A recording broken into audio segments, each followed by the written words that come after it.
Hey!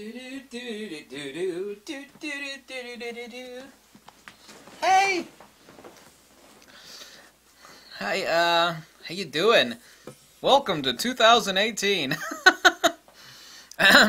Never eat crackers before making a video. They're actually healthy crackers, not regular crackers. Anytime I comment about food, someone's like, "Oh no, you shouldn't eat that, fat boy." Sometimes I eat healthy stuff. Actually, it's a lack of exercise. I was privy to a heap of classified information out of a out-of-country source, and I won't give the details. But apparently, there was a big powwow amongst various camera companies, and the only people that were listening to what was going on from this report were people at Fujifilm. You know how you can't teach an old dog new tricks? Of course, all these camera companies are old. Nikon, Canon, Fujifilm's been around for ages, the same as Nikon has been.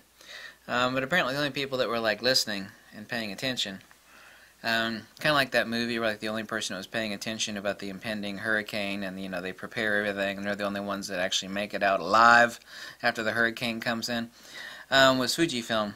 This is a prediction for 2018. Last year, if you'd actually rolled the clock back 5 years, and I made a video 5 years ago, and I said, in the year 2016-17, last half of 2016, the first half of 2017, the one camera company that's going to kick everybody's ass will be Fujifilm. I mean, people would have just looked at me like I had a sexual organ, somehow surgically transplanted onto my forehead, like I was some sort of deranged, ignorant alien. And then they would have laughed at me for reasons other than my tattoos. But that's exactly what transpired. Fujifilm came out with, and my God, how many cameras have I owned? Whew. The best camera that I've ever owned, period, and I got a couple of them. Favorite all-around camera. Now, is this the best for incredible low-light, high ISO performance? Nope. Is this the camera for mounting, 400mm 2.8 or 600mm f4 glass on? No, this is not that camera. There's no camera that does it all. This is the best all-around performer camera that I've ever had for countless, countless reasons, in addition to being able to do walk-around normal infrared photography, which is wonderful.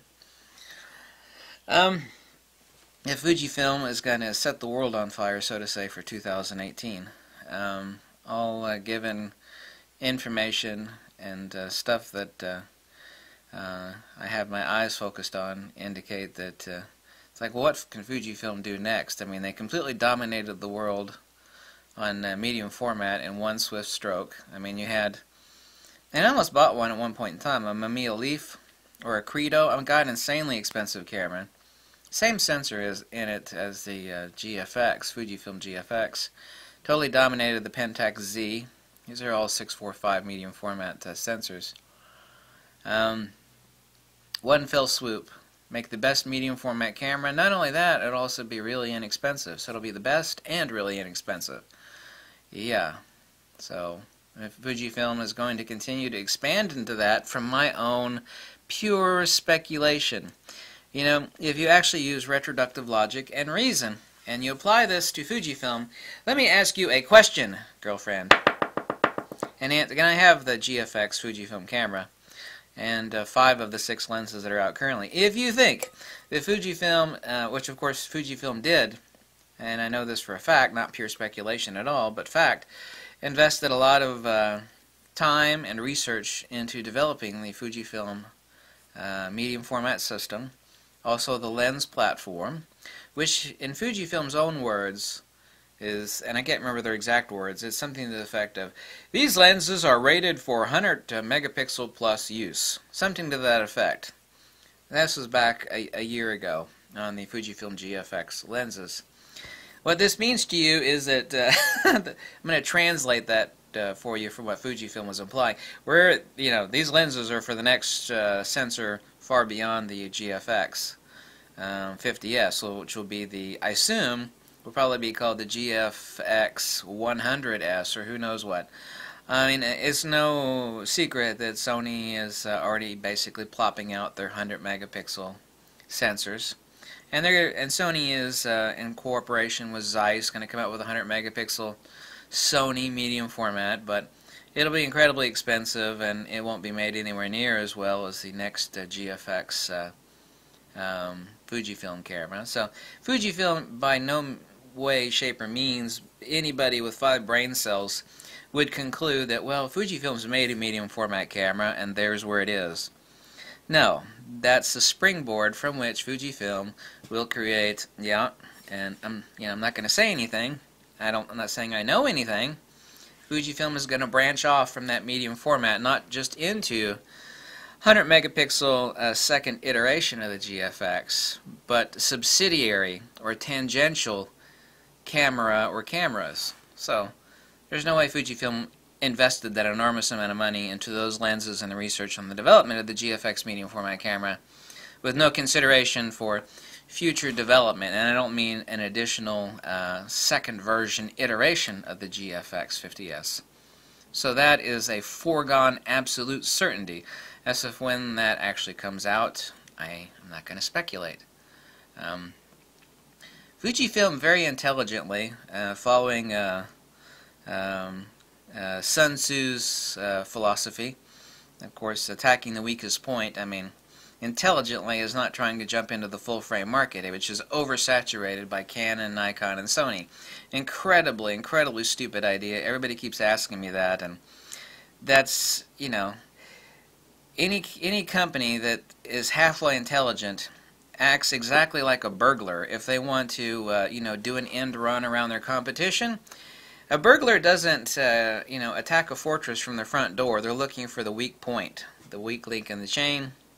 There used to be a show on TV where these burglars would actually look at people's houses. They're ex-burglars.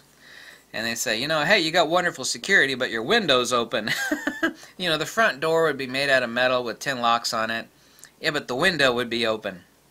Well, for Fujifilm, the window being open was medium format cameras. Fujifilm, looked at the Pentax Z and the Mamiya Leaf, all obnoxiously not well-designed cameras that are obnoxiously expensive, and Fujifilm said, hey, we can make this a lot cheaper and a lot better, and we'll just dominate everybody's butt overnight on medium format. And that's exactly what Fujifilm did. And there's another arena that they're probably going into, pure speculation on my part, whereas the other camera companies have their window open, so to say. I predict that 2018 that Fujifilm is going to shock the hell out of everybody again. On what fronts, I won't say. Just all the indications are that, people are thinking, well, what is Fujifilm going to do next? How are they going to top their medium format? And their X-T2 is absolutely incredible. And like I said, 5 years ago, if I told people this in a video, I said, listen, here's what's going to happen in 2016-17. Fujifilm, people are like, what? Fujifilm? What? Is just going to stomp on Nikon's face. They're just going to tap dance on their skull. And Canon. And Sony. No, you're crazy, you fat, bald, tattooed lunatic. That's exactly what happened. That's exactly what happened. And, that wasn't like a magic trick done by Fujifilm. So, I can't wait to see what 2018 holds for Fujifilm. If you have enough information, you could actually draw big pictures, kind of like a jigsaw puzzle. Not that I've put one of those together in like 100 years, because it's a total waste of time.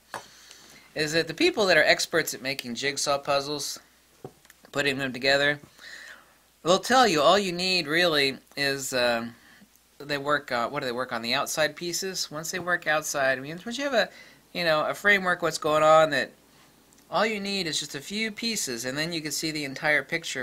And then whoosh, it comes together really quickly. So, working out what Fujifilm is probably going to do, vis-a-vis part speculation, part bits and pieces of information, indicates that Fujifilm is set to set the world on fire again for 2018. Will it be the same level as late 2016-17? Oh, I had no idea. What's the use in speculating that far? That's really interesting. But I mean, you certainly have to admit that the notion of Fujifilm going into a heinously oversaturated market like full frame, developing another set of lenses, I mean, that's just a really, really dumb idea.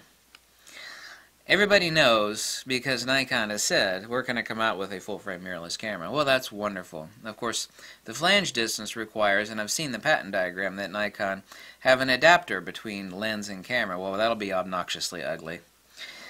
The notion that Nikon is going to come out with something, it doesn't matter if it's full-frame or not, it doesn't matter, that it's going to come even close to the XT2 platform, which continues to evolve, the XT1 to the XT2, and the XT2 to the, you know what's next. The notion that Nikon's going to come out with, on their first step, on their first attempt, anything as even remotely polished as this, especially with the firmware that keeps getting added and expanding the camera. Do you know this XT2, when it first came out, from the firmware that exists then to now, I mean, this is like a completely different camera. Everybody that had an XT2 when it was released will tell you the same thing. People think, well, that's the XT2, you know, I've experienced. Like, no. Did you experience the XT2 when it came out? I mean, it was a wonderful camera. Awesome camera. And then all firmware updates keep coming and coming and coming. And now the XT2 is a completely different camera, in a good way, relative to when it actually came out. I ran into a guy in my local camera store today, an old dude. He's like, I'll watch your YouTube videos. Like, oh, is that a good thing or bad thing? He's like, no. He said, I bought an XT2. These are exact words, swear to God. Old dude with a beard. Kind of looked like a slimmer version of Santa Claus. He said, no, I'm so happy. He said, you're kind of quirky. There's exact words. I was like, yeah. He said, I bought the XT2 off your recommendation. He says, I'm so happy with it. I'm right here. He was looking in the used case. He's like, I'm just looking for used lenses for my Fuji. He says, I'm going to get the 5612 next for my. I was like, good, let me know if I could help you with anything. And I shook his hand, yacked with him for a few minutes, and that's kind of weird, you know, just. I've run into people like that before. When I was in Florida last, I went to a mall in Orlando, and I swear I ran into 3 people, like, oh, I watch your YouTube videos. And 2 of those 3 people, and it's the Orange Mall in Orlando, Florida. Was that what it was called? I thought it was called the Orange Mall. It has a huge food court in it. 2 of those 3 people said that they bought a Fujifilm camera. One of them bought an XT1. The other one says, I'm jumping into Fuji. I was watching your videos, and interesting. I can't remember his exact words because that meeting was several months ago. But he said, I see all these other guys. You could tell that they're shilling, you know, for the company. And he said, I can actually tell from the way you talk that, you know, you've experienced a lot of cameras and you're actually advocating the camera, you know, from inside your heart as opposed to your pocket, your wallet. I was like, yeah, well, that's true. Maybe quirky, bald, and tattooed, but, you know, honesty shows through. You know, unless someone is really, really good at deception, you can tell whether someone is, you know, shilling for a company or, you know, doing something for affiliate link kickbacks. And, you know, I'm just glad people are happy. Like the guy I met today. I was leaving out of the store, and he stopped me as I was open the door to leave. It's like, hey, what's your videos? I have an XT2. I've been watching your videos.